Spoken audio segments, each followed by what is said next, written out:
Hoy vamos a empezar ya en la propia carta desde el versículo 1 en adelante. Amén. Así que vamos a empezar una hermosa travesía por versículos para ver qué es lo que Dios tiene que enseñarnos con esta iglesia que se muestra en el Nuevo Testamento como una iglesia digna a imitar, como una iglesia que cumple lo que en Efesios 4 Pablo muestra cómo sería una iglesia ideal. En Efesios 4 Pablo nos muestra de cuál sería una iglesia ideal, mientras que en Tesalonicenses el capítulo 1 en adelante nosotros vemos cómo esta iglesia ideal ahora es viva. En Efesios 4 era como una iglesia es ideal desde una parte teórica, y ahora de una parte práctica nosotros ya vemos cómo esta iglesia se desenvuelve en medio de nosotros. Amén. Bien, vamos a abrir nuestras Biblias. ¿Dónde cree?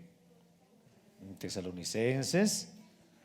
Amén. Vamos a abrir nuestras Biblias en Tesalonicenses.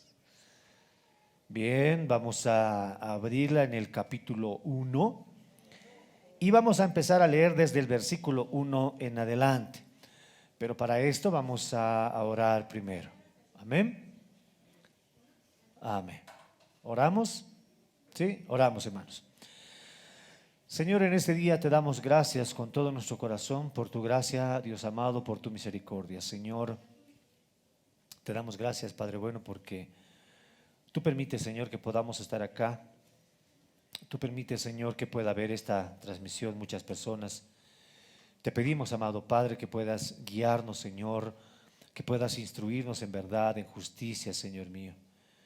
Señor, te pedimos que tu palabra sea glorificada, que tú puedas hablarnos, Señor, a través de ella, que no haya ningún impedimento, Señor, ninguna filosofía, Dios amado, pensamiento humano, Señor, que pueda tergiversar, Señor, lo que viene de ti.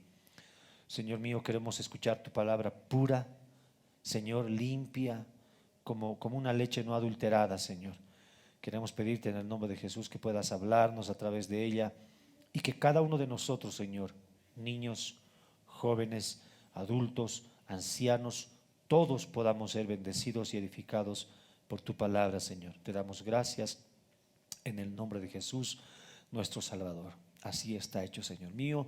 Amén, amén y amén. Gracias, Señor. Bien, mis queridos hermanos, como les habíamos dicho, esta iglesia, la iglesia de los tesalonicenses, es una iglesia que había sido formada, como ya les habíamos dicho, bajo un contexto de persecución. Pablo funda esta iglesia, pero una vez que Pablo funda esta iglesia, los judíos que estaban en contra de la predicación de Cristo como el Mesías, se vuelcan en contra no solamente de Pablo, sino de toda la congregación. Ahora, estos judíos obligan a Pablo a salir de ese lugar. La Biblia no nos menciona cómo escapó Pablo. La Biblia solo nos menciona que cuando estos hombres se reunieron, contrataron a gente mala y fueron a la casa de Jasón. Esto lo vemos en Hechos 17. Cuando van a la casa de Jasón, donde se hospedaba y posiblemente era la iglesia, ven que Pablo y Silas o Silvano y Timoteo ya no están. Entonces ellos escapan, toman preso a Jasón y a un grupo de hermanos, los llevan, tienen un problema ahí, sin embargo ayudan, salen estos hermanos porque han pagado la fianza, salen de ese lugar y son hechos libres. Pablo es obligado a escapar y volver hacia Berea. En Berea, Pablo nuevamente empieza a predicar la palabra de Dios, y cuál era su costumbre, él empieza a predicar a los judíos.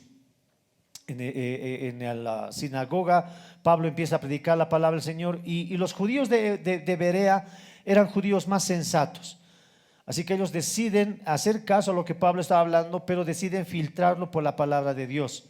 No son como los otros judíos que se empezaron a hacer problema.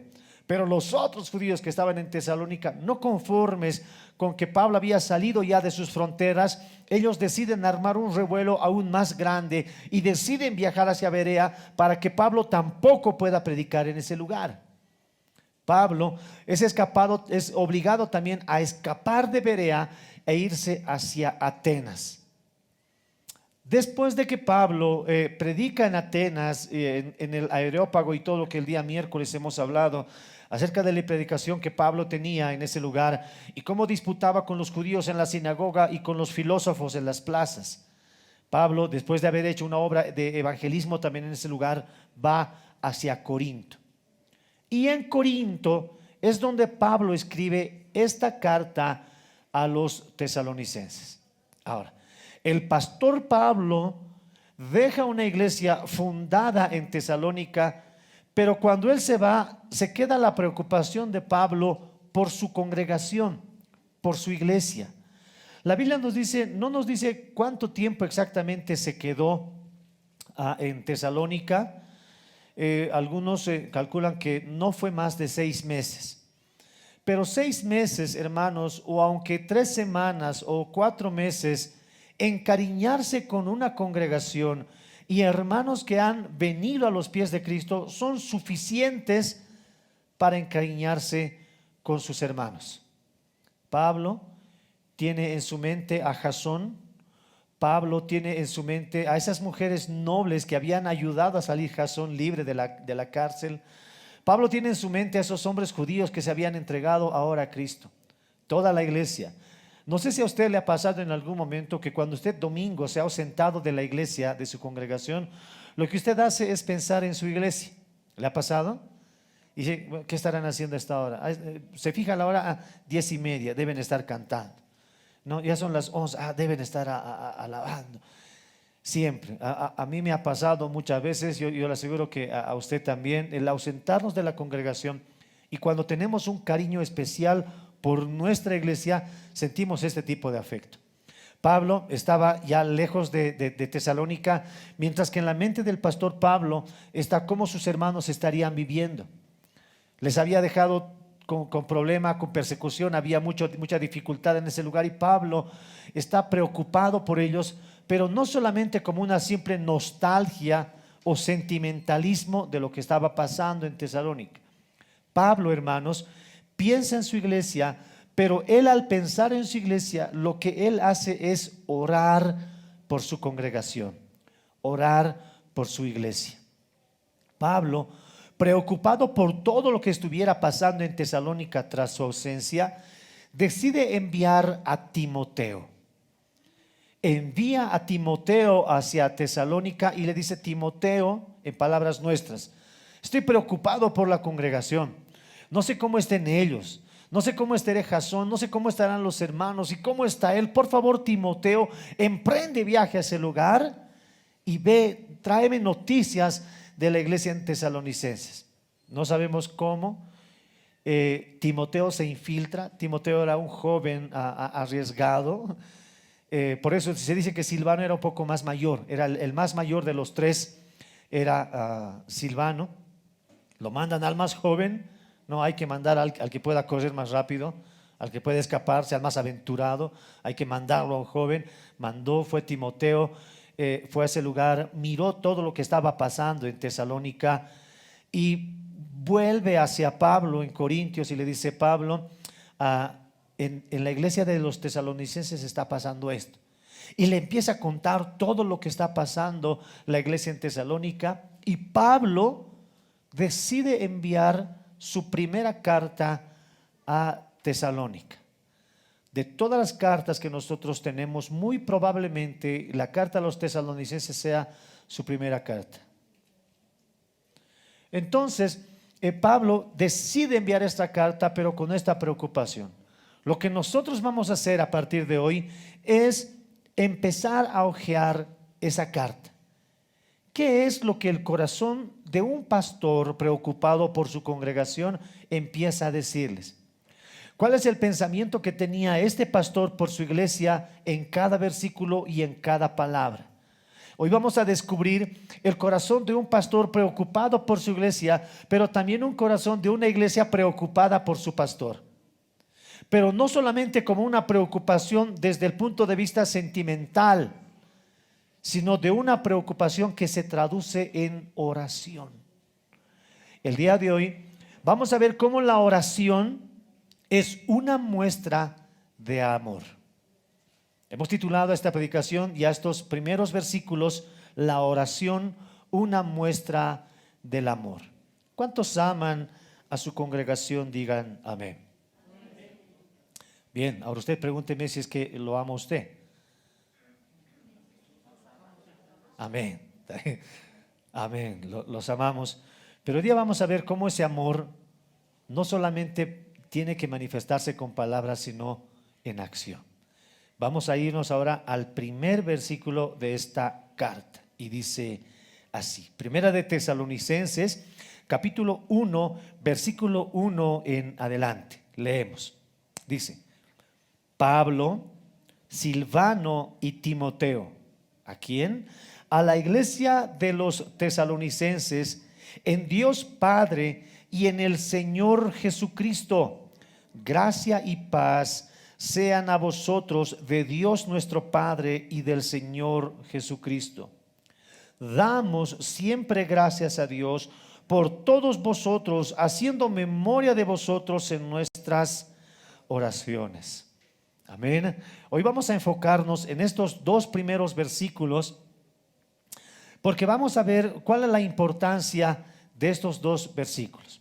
Primero, mencionar que en las cartas, por ejemplo, en nuestro tiempo, lo que nosotros hacemos al enviar una carta es primero escribir el nombre de a quién va dirigido, ¿no ve? El nombre de a quién va dirigido, luego colocamos presente y luego colocamos distinguido o querido hermano, y al final nosotros ponemos atentamente, qué sé yo, Juan Pérez, ¿no? Por utilizar el nombre ya conocido. Lo que en ese tiempo se hacía era hacerlo al revés.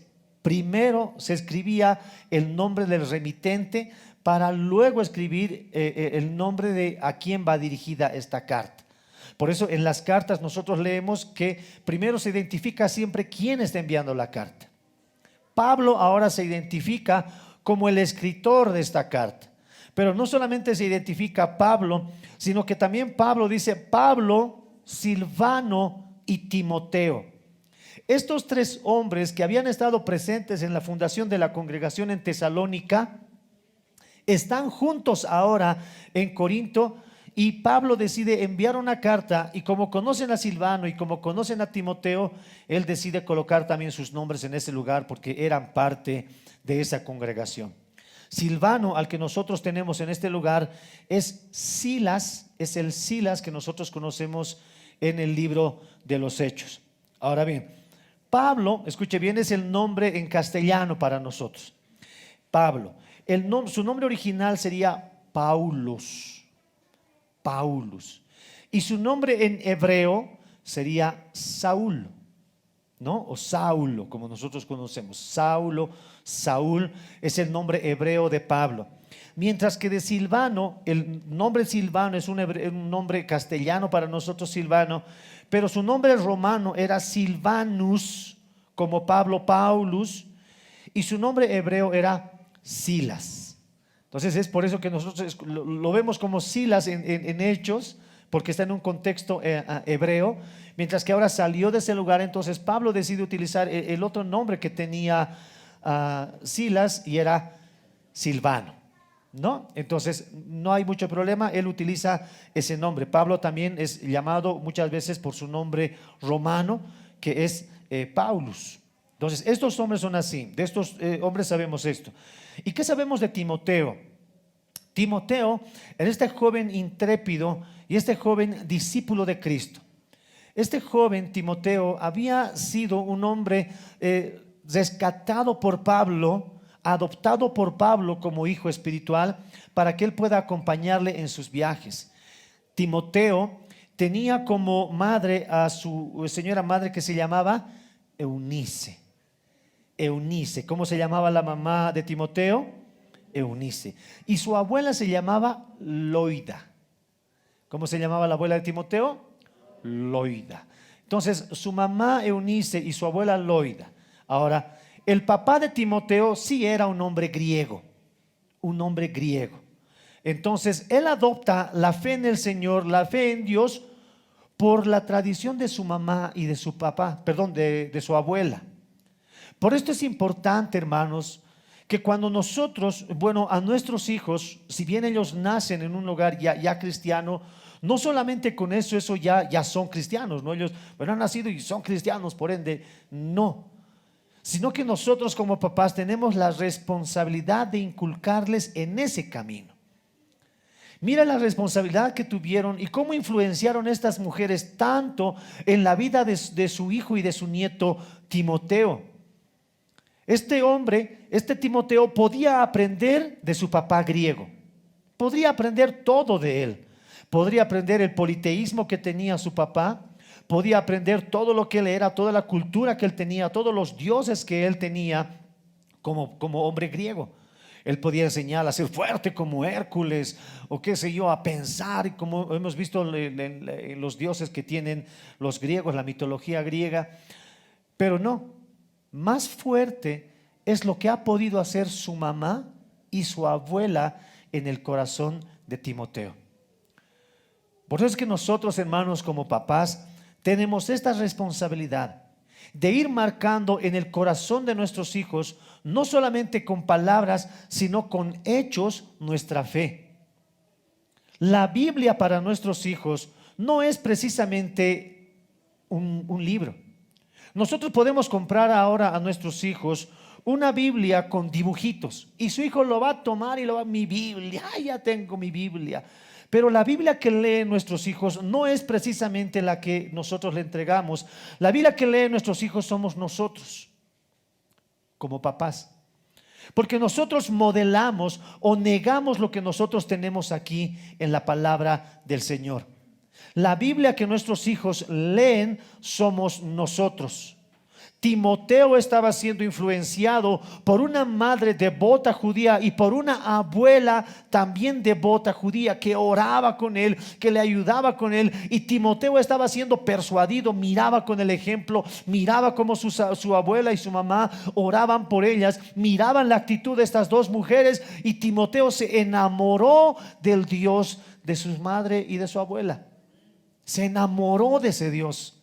Se enamoró de ese Dios. Y con razón la Biblia dice: instruye al niño cuando es pequeño, y cuando fuere viejo no se apartará de él. Timoteo se enamoró de Dios. Hoy nosotros tenemos en nuestra congregación pequeñitos, niños que están dibujando, están pintando, y nosotros tratamos de darle la importancia que tiene su dibujo, el esmero que ellos tienen, y lo presentamos. Pero hermanos, lo que realmente modelamos nosotros a Cristo es en nuestras casas. ¿Cómo permitimos? Es mi oración, hermano, que estos niños que ahora están metiendo el dedo a la torta, que ahora suben aquí arriba y quieren hacer su alboroto, que están correteando, la cámara quiere hacer caer, bueno, meten su dedo, quieren hacer cualquier cosa. Es mi oración que estos niños en adelante se enamoren tan profundamente de Dios, que sean los siguientes cantantes, los siguientes predicadores, y por qué no los siguientes pastores de esta congregación. Es nuestra oración y debe ser nuestro anhelo ferviente que estos niños se enamoren tanto del Señor que puedan estar dispuestos, como Timoteo, en algún momento decirle: madre, abuela, ustedes me han inculcado en este camino. Ahora lo que yo voy a hacer es servirle a ese Dios que era suyo, pero ahora es mío. Deja a la mamá, deja a la abuela y se emprende rumbo con Pablo, ahora su padre espiritual. Pero Timoteo decide también en algún momento, ya siendo mayor, decide circuncidarse. No debía hacerlo, no podía hacerlo, pero para entrar al templo, para entrar a las sinagogas, él tenía que circuncidarse, y lo hizo. Y esto nosotros decimos: se circuncidó. No, circuncidar a un niño, por eso había un límite en la edad. Circuncidar a un niño se lo podía hacer, pero ya cuando era grande esto podía correr riesgo, incluso su vida. Hay muchos hombres que morían desangrados, morían y no podían, y por eso muchos no se circuncidaban y solamente eran temerosos de Dios. Mas los prosélitos sí se circuncidaban y aguantaban, y estaban ahí y adoptaban la fe judía. Timoteo era un hombre así, enamorado de Jesús, enamorado. Puedo morir circuncidado, pero muero para Cristo. Ese era Timoteo. Nosotros tenemos que orar por Timoteos así. Hoy nosotros tenemos que orar por Samueles que crezcan en el templo del Señor, que amen tanto a Dios, que digan: a mí me han enseñado en la congregación, ahora permítanme servirle al Señor, permítanme servirle a Dios. Amén, hermanos. ¿Cuántos van a orar por los niños de nuestra iglesia? Amén. ¿Sí? ¿Se compromete a orar por ellos? Ahora va a ver que se va a comprometer más y nos vamos a comprometer más. Timoteo era este hombre. Timoteo era un hombre que le acompañó a Pablo en todo momento. Le acompañó a Pablo en las buenas, en las malas. Cuando él estaba en la cárcel, Timoteo también fue encarcelado. Y en su momento, Timoteo fue el pastor de la iglesia en Efesios. ¿Qué le parece? El pastor de la iglesia en Éfeso, Timoteo. Por eso es importante que nosotros oremos por nuestros hijos. Estos son estos tres hombres. De Silvano vamos a hablar en adelante. Estos tres hombres son los que envían esta carta, hombres que tienen un amor ferviente por ellos. Pero esta carta empieza mencionándose ellos y dice: Pablo, Silvano y Timoteo. ¿A quién? A la iglesia. Diga conmigo: a la iglesia. Ahora, iglesia se traduce de eclesía. Uno puede decir: eclesía, no, ya son, no. Eclesía es un nombre griego, y eclesía lo que significa es literalmente, así a secas, asamblea, reunión. Eclesía solamente significa eso, asamblea o reunión. Pero también tiene una derivación que dice: los llamados afuera, los rescatados afuera. Eso es lo que significa eclesía. Entonces Pablo estaba hablando a esta congregación que en estas dos percepciones de esta palabra, en sí lo que significa es los que son del Señor. Cuando Pablo les dice a la iglesia, él les está diciendo a los que son del Señor. Les estaba dando esta identidad y estaba mencionándoles por lo que ellos son, la iglesia. Ahora en adelante dice Pablo, Silvano y Timoteo. ¿A quién? A la iglesia de los tesalonicenses. Y enseguida Pablo dice: en Dios Padre y en el Señor Jesucristo. Cuando Pablo menciona a esta iglesia, les da la identidad de qué es lo que significa ser iglesia. Porque escuche bien, una asamblea o una congregación puede haber en distintos lugares. Hoy la gente se congrega para hacer un motín, ¿no? Hoy la gente se congrega para hacer un cabildo. Hoy la gente se congrega para tener una reunión de cumpleaños. Pero la iglesia, dice el Señor, se congrega, o la iglesia que se congrega para el Señor es en Dios Padre y en el Señor Jesucristo. Pablo les está diciendo: la iglesia que deba llamarse así, que se llama iglesia, es una iglesia que no solamente se reúne por reunirse, no, esta iglesia se reúne en Dios Padre y en el Señor Jesucristo. Jesús es el nombre humano de nuestro Mesías y Salvador, Jesús.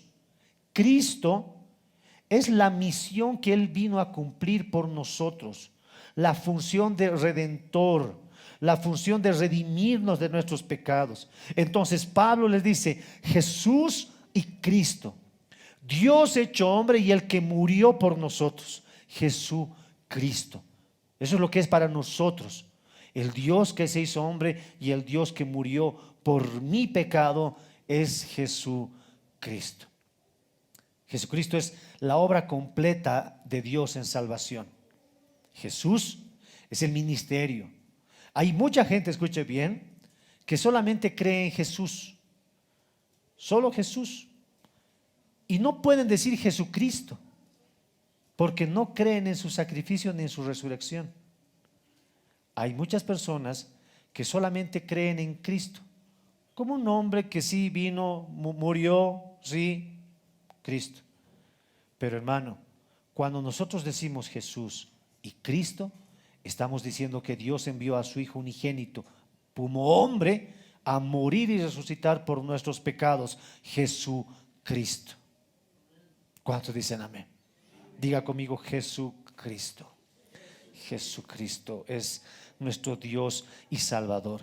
Ahora, más adelante, Pablo empieza ahora a enviarles saludos. Y lo que Pablo hace es lo siguiente. Pablo dice a Pablo y Silvano, a Timoteo, a quien, a la iglesia de los tesalonicenses, en Dios Padre y en el Señor Jesucristo. Pablo les saluda y les dice: gracia y paz sean a vosotros. Gracia y paz sean a vosotros. Esto, gracia, era un saludo que se manifestaba siempre. Es como nosotros, ¿cómo es? Hola. Es el saludo que antes se hacía. Gracia, gracia. Ahora, cuando nosotros leemos la otra palabra, paz, ¿qué significa paz para nosotros? Literalmente ausencia de guerra, tranquilidad, paz.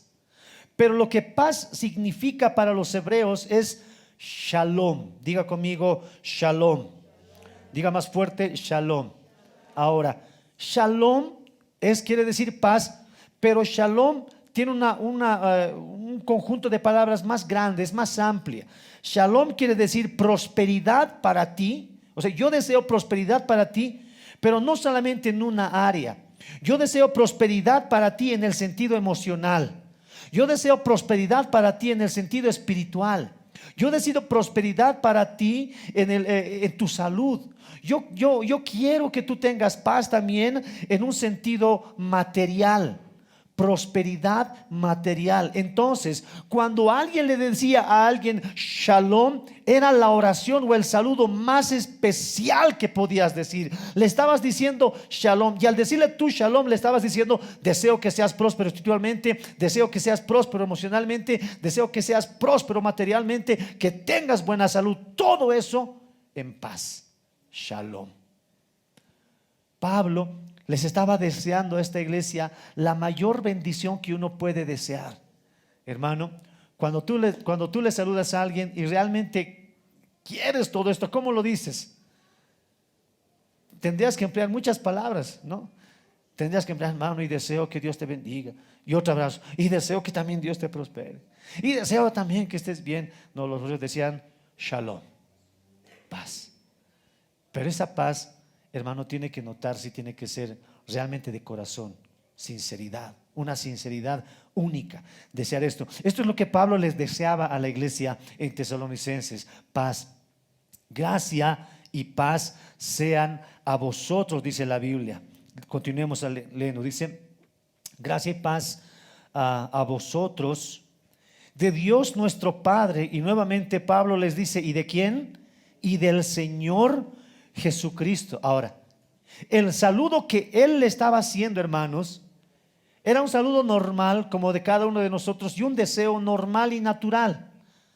Yo a usted le puedo decir que Dios te bendiga, pero es mi salud, es mi deseo.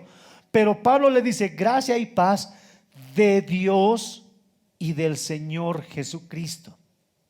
Dios, a través de Pablo, estaba bendiciendo a esta iglesia, porque ya no era el saludo de Pablo, era el saludo de Dios. Y les decía: gracia y paz de Dios. Dios desea que tú seas prosperado en todas las áreas de tu vida, no solamente en una. No que una crezca más que la otra, en todas las áreas de tu vida. Gracia y paz a vosotros, ¿de quién? De Dios y de nuestro Señor Jesucristo. Ese es el deseo que tiene Dios para con su iglesia. Ese es el deseo que nosotros debemos de tener para nuestra iglesia. Cuando nosotros veamos prosperar a alguien, nos alegremos con él. Pero que cuando alguien nosotros lo podamos ver triste, también podamos sufrir con él. Cuando alguien esté cumpliendo años, nosotros nos alegramos con él. Pero cuando alguien está enfermo, nosotros también sufrimos con él. Ese es el amor y la relación que Dios quiere con nosotros. Dios quiere nuestro bienestar, pero también el Señor nos impulsa que ese amor que Él tiene para con nosotros, también nosotros lo manifestemos entre nosotros. Gracia y paz. Con esto en su corazón, voltee con el hermano que está a su lado y dígale: gracia y paz. Gracia y paz. Le estás deseando lo máximo. Le estás deseando lo máximo. Pablo dice: gracia y paz de nuestro Señor Jesucristo, perdón, de Dios nuestro Padre y del Señor Jesucristo. Inmediatamente empieza el versículo 2 mencionando lo siguiente. Dice: siempre damos gracias a Dios por todos nosotros, haciendo mención de vosotros en nuestras oraciones. Pablo empieza a mostrar cómo él amaba a su congregación, cómo él amaba a su iglesia.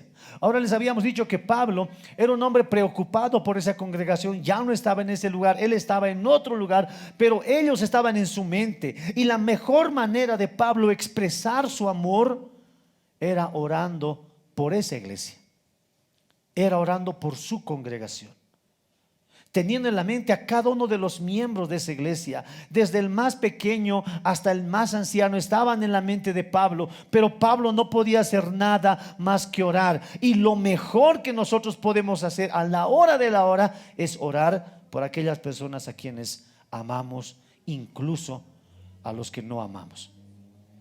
Es lo mejor que podemos hacer. Entonces hoy nos muestra este pastor cuál debería ser la actitud de un pastor para su congregación: orar por ellos. Pablo menciona y le dice: nosotros siempre. Ahora diga conmigo: siempre.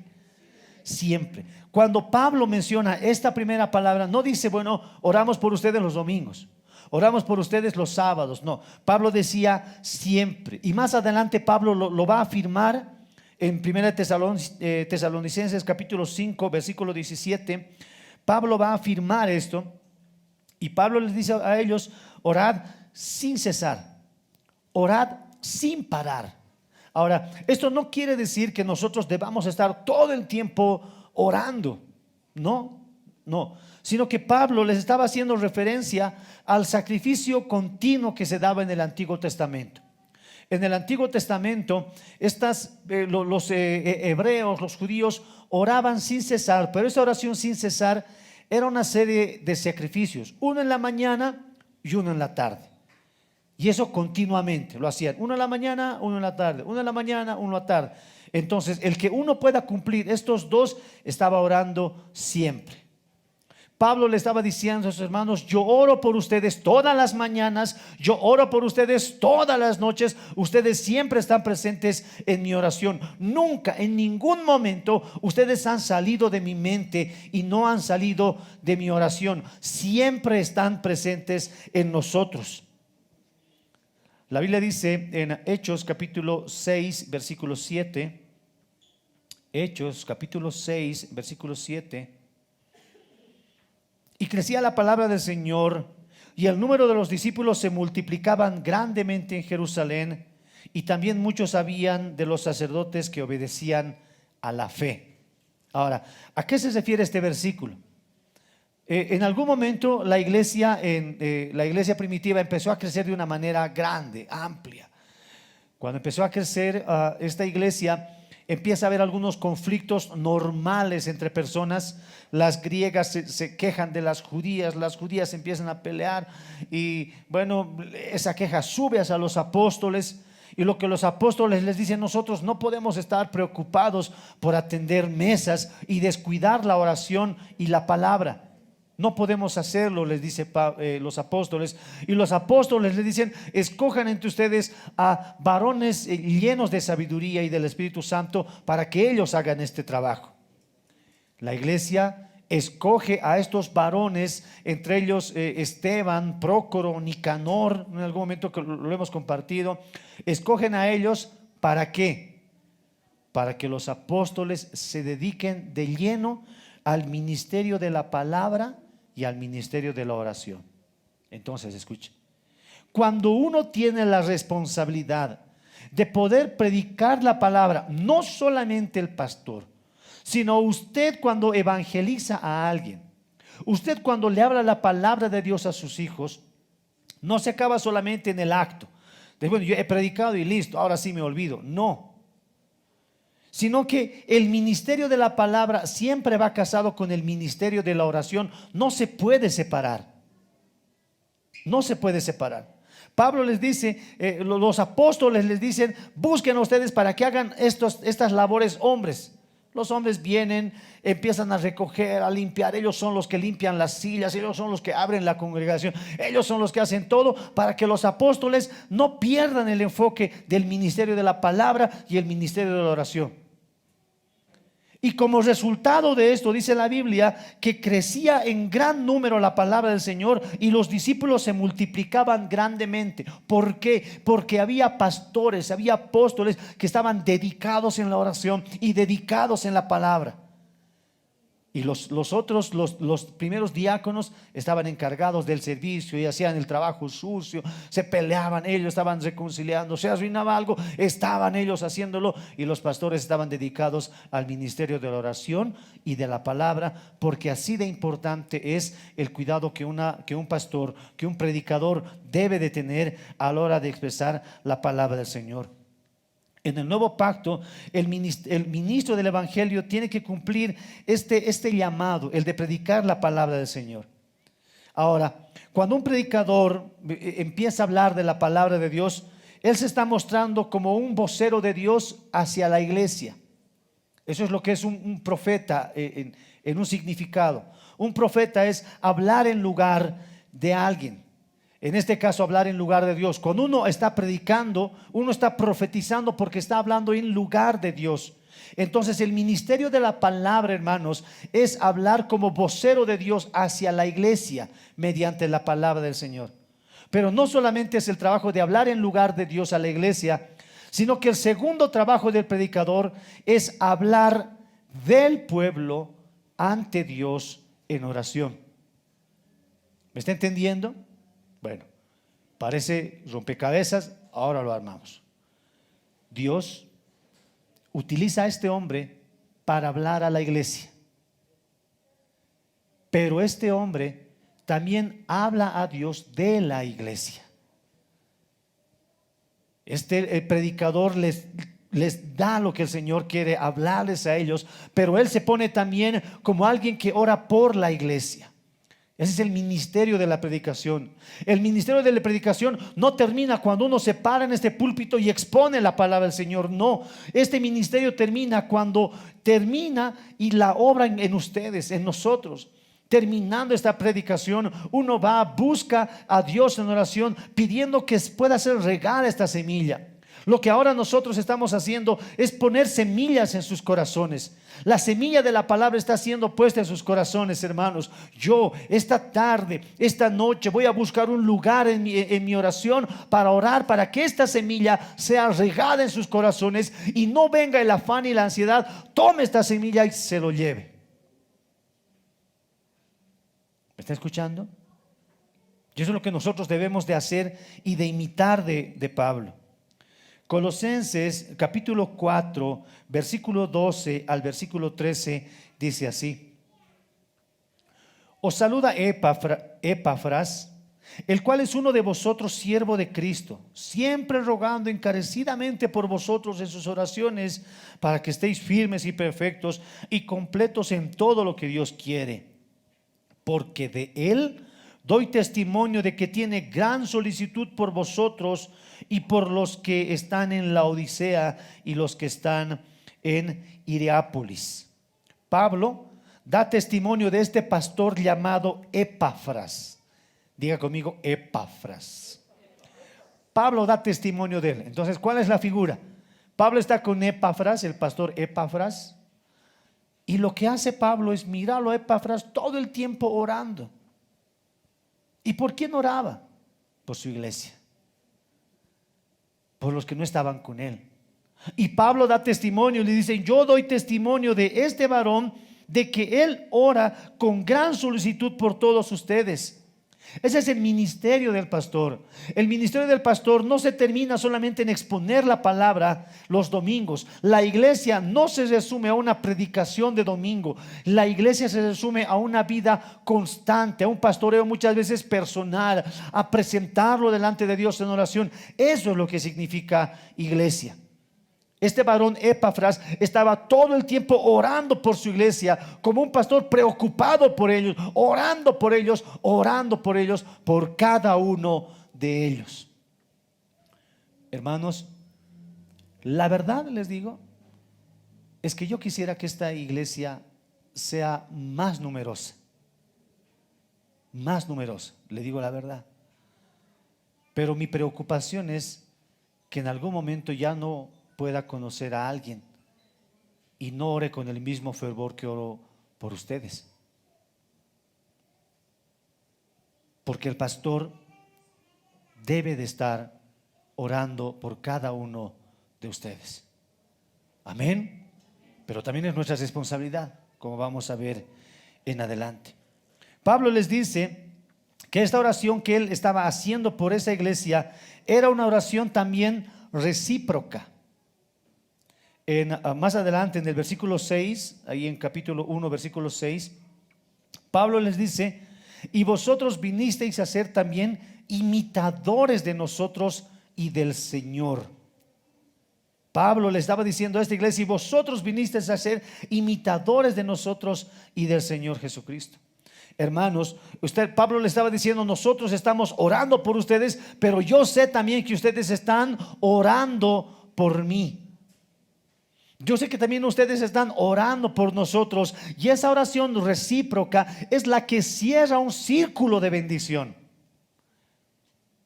Los papás están orando por los hijos, pero los hijos también están orando por los padres. Esto es lo que cierra el círculo de bendición. A los papás que están acá y tenemos hijos, oramos por ellos con gran solicitud y oramos por ellos fervientemente, oramos por ellos.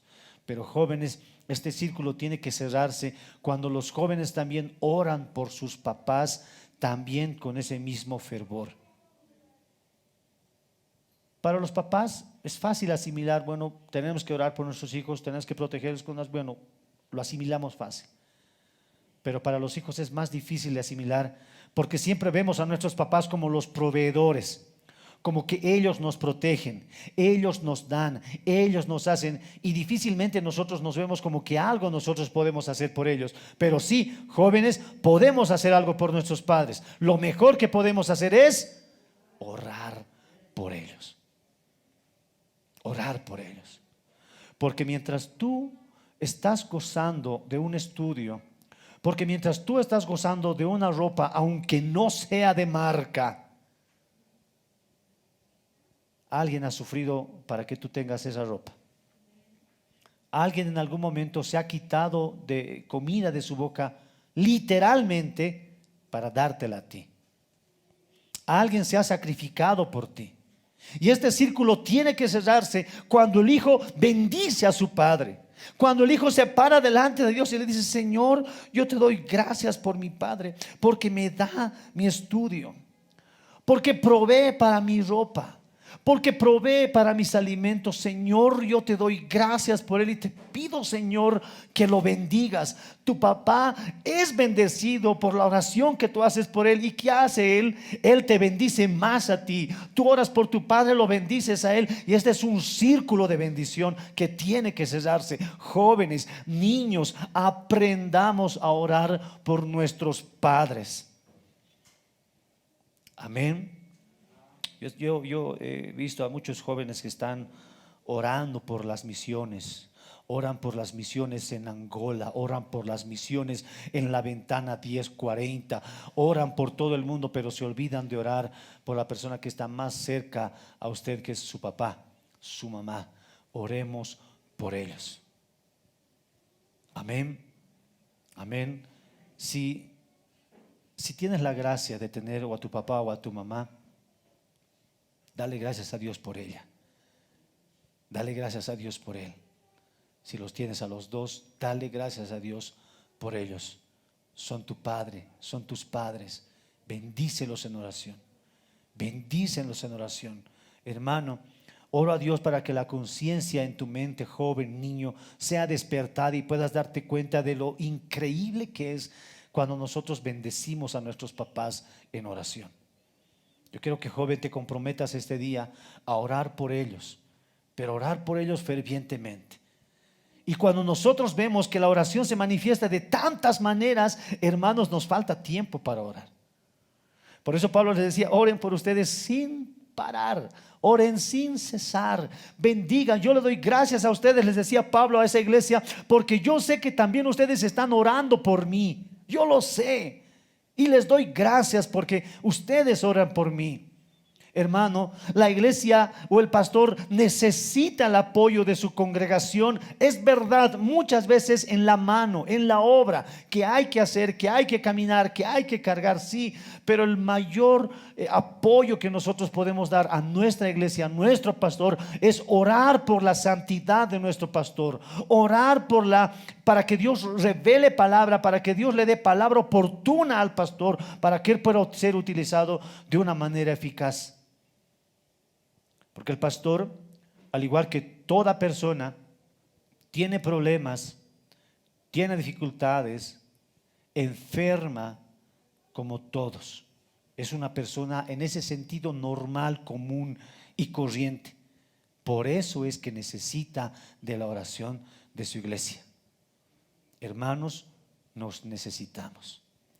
Por eso somos una comunidad. Hermanos, cerremos este círculo de bendición. Yo me comprometo a orar más por usted, pero también le pido que ustedes oren por nosotros. Los padres que se comprometan a orar más por sus hijos, pero los hijos también que se comprometan a orar más por sus padres. Ahí el Señor envía bendición y vida eterna. Amén.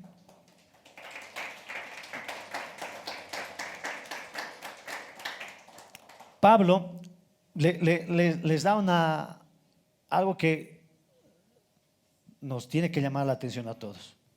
Pablo dice, doy gracias a Dios. ¿Por quiénes? Lea su Biblia. Versículo 2. Doy gracias a Dios por las mujeres nobles, dice. ¿Qué dice? Por los griegos doy gracias, porque son unos, no le tienen miedo al trabajo. ¿Qué dice? No, dice por los judíos, porque ellos enseñan la palabra, bien lo hace. No, dice por todos. Doy gracias a Dios. Oro, dice Pablo, por todos ustedes, no solamente por aquellos que me agradan o me caen bien. Porque, hermanos, tampoco es extraño, hermanos, que en una misma comunidad todos nos llevemos bien. No, hermanos, es imposible que en una comunidad todos nos llevemos bien. Es imposible, es difícil. Pensamos distinto, pensamos diferente. Alguno se porta mejor que otro, alguno menos. No somos iguales. Es difícil, pensamos diferente. Algunos del Bolívar, no, pobrecito. El otro es del Tigre, no, gloria a Dios por él. Pero debemos de amarnos todos, todos. Pablo les está diciendo a ellos, hermanos, yo doy gracias a Dios a ustedes por todos ustedes. Ahora yo le pido que haga un ejercicio. Yo le pido que voltee a su izquierda y mire a su hermano. Bueno, la otra izquierda. Ahora a la otra izquierda, voltee con su hermano, mírelo. Ahora los que están aquí adelante, volteen hacia atrás. Los que están en la segunda, tercera fila igual, cuarta fila igual, mírenlos a ellos, a los que están manejando allá el equipo, la transmisión, a los niños que están allá, mírenlos a todos. Hermanos,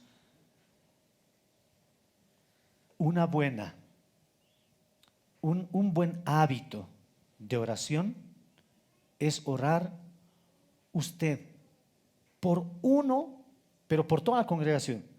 Pero usted ponga en su mente, diga, hoy voy a orar por la hermana Nati. En su mente. No es que, hermana, te cuento, estoy ayunando por ti, no sabes cuánto, no.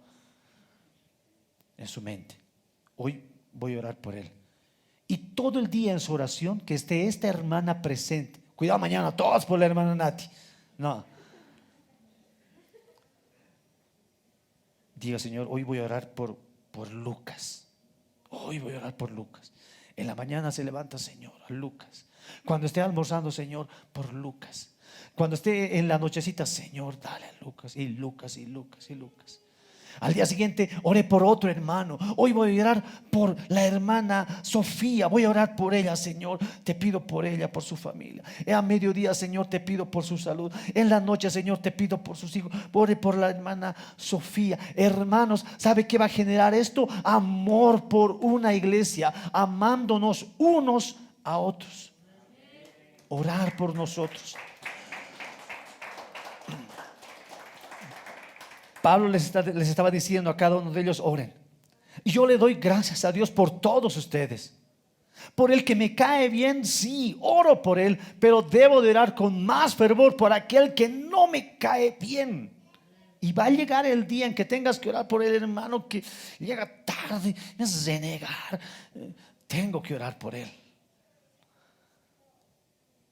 Tengo que orar por él porque es mi deber. Y cuando yo ore por él, ¿sabe qué va a empezar? Vas a empezar a amarlo. Ya no va a ser el hermano que te hace renegar, sino va a ser el hermano que vas a empezar a amar en el Señor. Amén. Orar por nuestros hermanos. ¿Cuántos dicen amén? Pablo les decía: yo oro por ustedes todo el momento, oro por todos, no solamente por aquellos que me caen bien. Ahora miren, hermanos, la idea de la oración, a veces uno piensa: ¿qué es oración?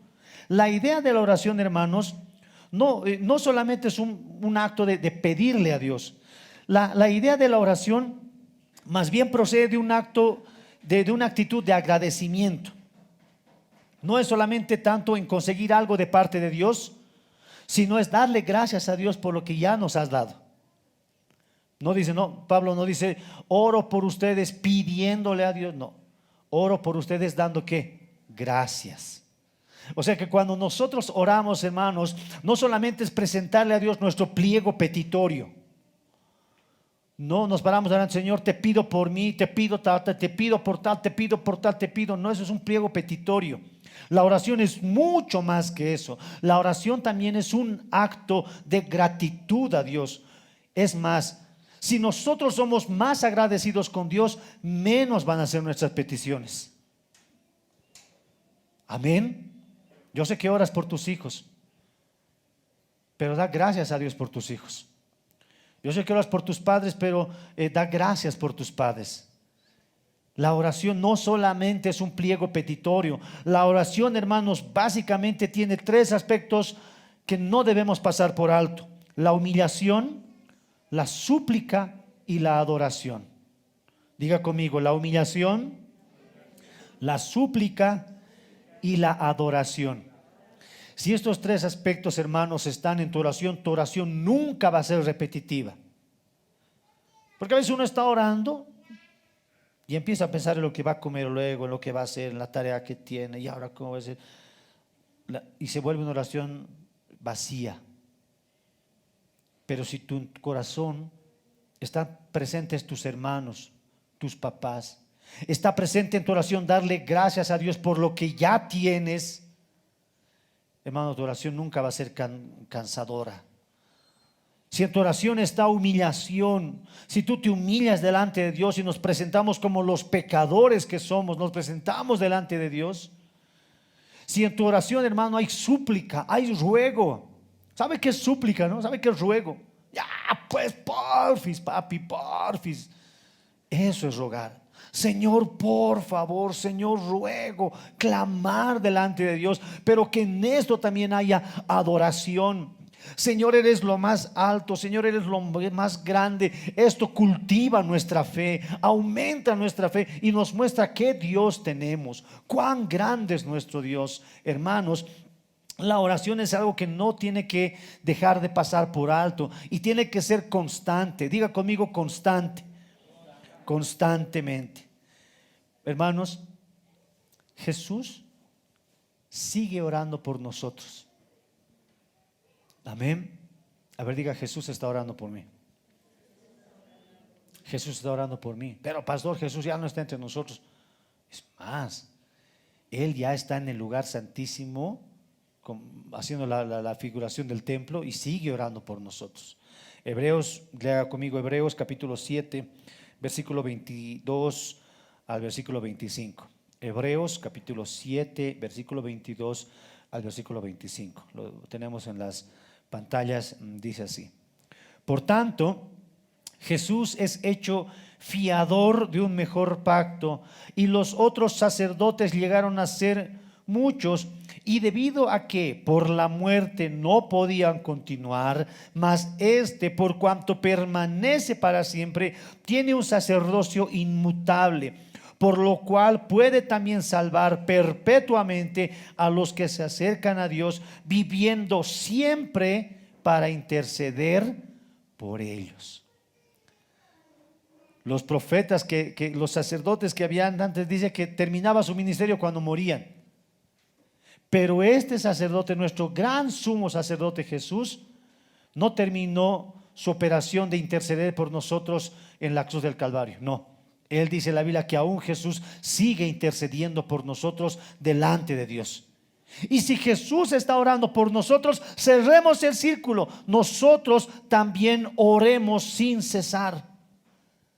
Amén. Jesús está orando por nosotros sin cesar. Nosotros también oremos sin cesar, como una respuesta de ese amor que Dios tiene para con nosotros. Él ora por nosotros y nosotros oramos. Esta es la razón, hermanos, de una oración constante. Pero no solamente, hermanos, debemos de orar haciendo todas estas cosas, sino que tenemos que orar para que nuestro hombre interior, el hombre interior nuestro, no se manifieste.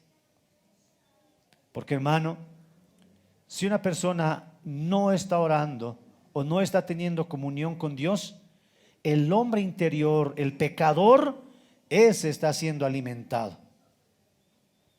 Y a la hora de tomar decisiones, el que va a gobernar va a ser ese hombre interior, ese hombre pecador. Ese va a gobernar. El que es alimentado por la carne, ese va a gobernar, y obviamente vamos a tomar una pésima decisión. Tenemos que orar para que este hombre interior muera cada vez más, muera cada vez más. Amén. Ya que dentro de ti, ese hombre interior es sujetado y sometido por la oración. Amén. Amén. Usted note en su carácter cómo está usted. ¿Cómo está? No es así soy. No. Esa es tu carne hablando. Ese es el hombre natural, pecador. No, hermanos, debemos de someter a este hombre interior, a este hombre pecador, debemos que someterlo por la oración, para que el hombre espiritual, el hombre conforme al corazón de Dios hable. Amén. Debemos de orar de esa manera. Entonces, cuando nosotros oramos, hermanos, nosotros le pedimos al Señor fortaleza para poder resistir constantemente. Vivimos en un mundo impecable que no escatima recursos para hacernos daño, para hacernos fallar en nuestra fe. Entonces nosotros tenemos que orar por ellos, orar por nosotros, orar para que Dios nos pueda proteger, porque estamos en una lucha espiritual. Y esta lucha espiritual, hermanos, solamente se la puede vencer espiritualmente, con oración. La oración, hermanos, es nuestro canal que nos acerca a Dios, para que Dios nos pueda dar la fortaleza que solamente Él puede darnos. En este punto, no hay psicólogo, no hay filósofo, no hay persona con un grado de inteligencia alto que te pueda dar una solución. La fuerza que necesitas solamente puede venir de parte de Dios. Y Dios te lo da cuando tú estás en oración. Termino con Efesios capítulo 6, versículo 18. Efesios capítulo 6, versículo 18. Orando en todo tiempo, con toda oración y súplica en el Espíritu, velando en ello con perseverancia y súplica para con todos los santos, orando en todo tiempo. Entonces, mis hermanos, este amor que nosotros sentimos para con la congregación, este amor que nosotros sentimos para con nuestro prójimo, se traduce en oración. Se traduce en oración. Y es lo que nosotros debemos de manifestar ahora. ¿Amas realmente a tu iglesia? ¿Amas realmente a alguien? Ora para que Dios pueda hacer su voluntad en esa persona y no la nuestra. Ora para que Dios haga su voluntad y Dios cumpla su propósito en esa persona, no la nuestra. Amén. ¿Cuánto le dan gracias al Señor? Este es el corazón de un pastor que ama a su iglesia, y este es el corazón de una iglesia que ama a su pastor. Este es el corazón de un papá que ama a sus hijos, y este es el corazón de unos hijos que aman a su padre. Orar unos por otros, dándole gracias a Dios siempre por ellos. Amén. ¿Cuánto le dan gracias al Señor? Amén. Les voy a invitar a que nos pongamos de pie.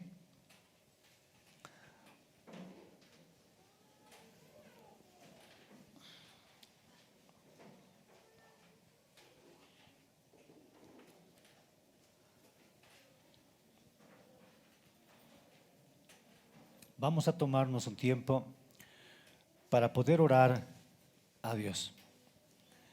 Hermano, nosotros vemos por la palabra del Señor que Jesús, nuestro pastor en jefe, está orando incansablemente por nosotros.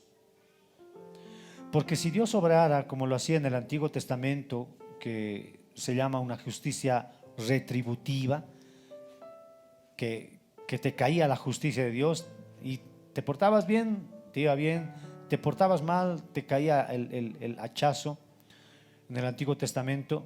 Mas ahora tenemos a un intercesor que está orando por nosotros. Jesús, el Hijo de Dios, orando por nosotros, presentándonos delante de Dios santos. Jesús cargando en su cuerpo nuestro castigo. Ese es nuestro Jesucristo. Amén. Él orando por nosotros.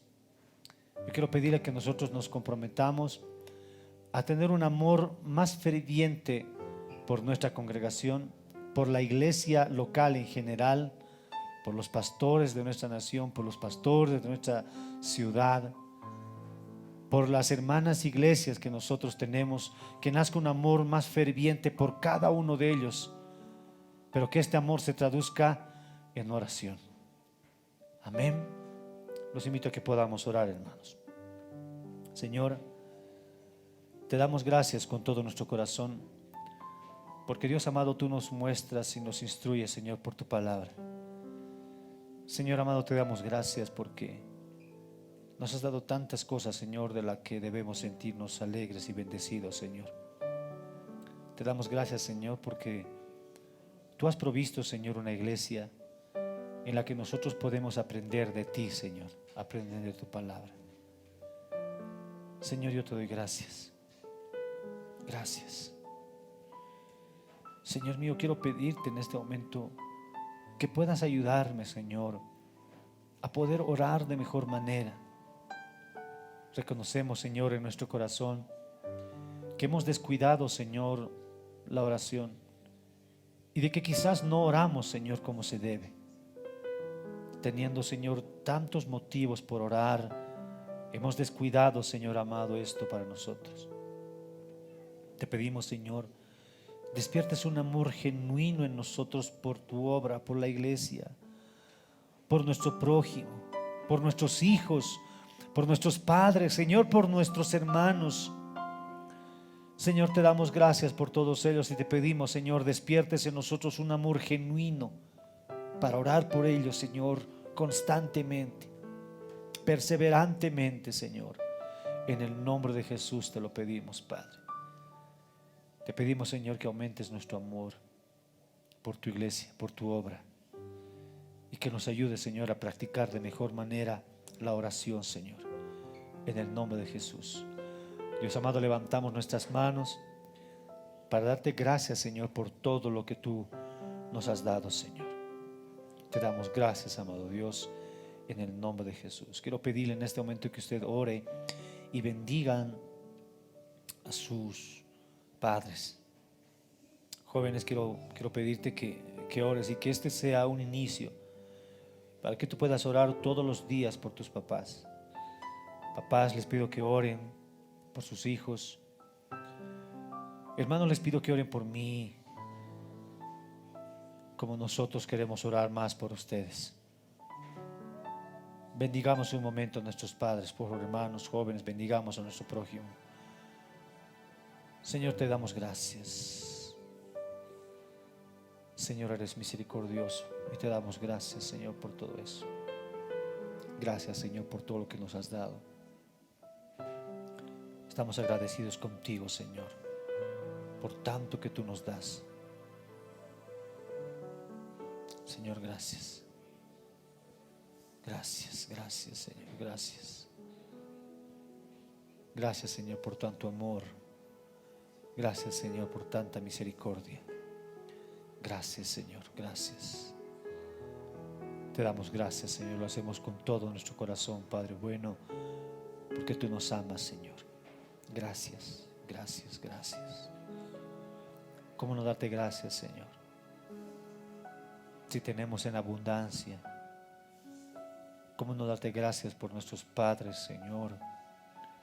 Si nos han dado los mejores años de su vida, ¿cómo no darte gracias, Señor, por ellos, por su trabajo, Señor? ¿Cómo no darte gracias, Señor? Porque con el oficio, con la profesión que tienes, Señor, me bendice tanto, Señor. ¿Cómo no darte gracias por ellos? Te damos gracias, Señor, en el nombre de Jesús, nuestro Salvador. Gracias, amado Padre. Gracias, Señor Jesús. A ti sea la gloria, Señor. A ti sea la honra. En el nombre de Jesús, nuestro Salvador, te damos gracias. Señor, levantamos nuestras manos para darte gracias. Que sea un tiempo de gratitud, mis hermanos. Cierra los ojos y dele gracias al Señor. Gracias, Señor.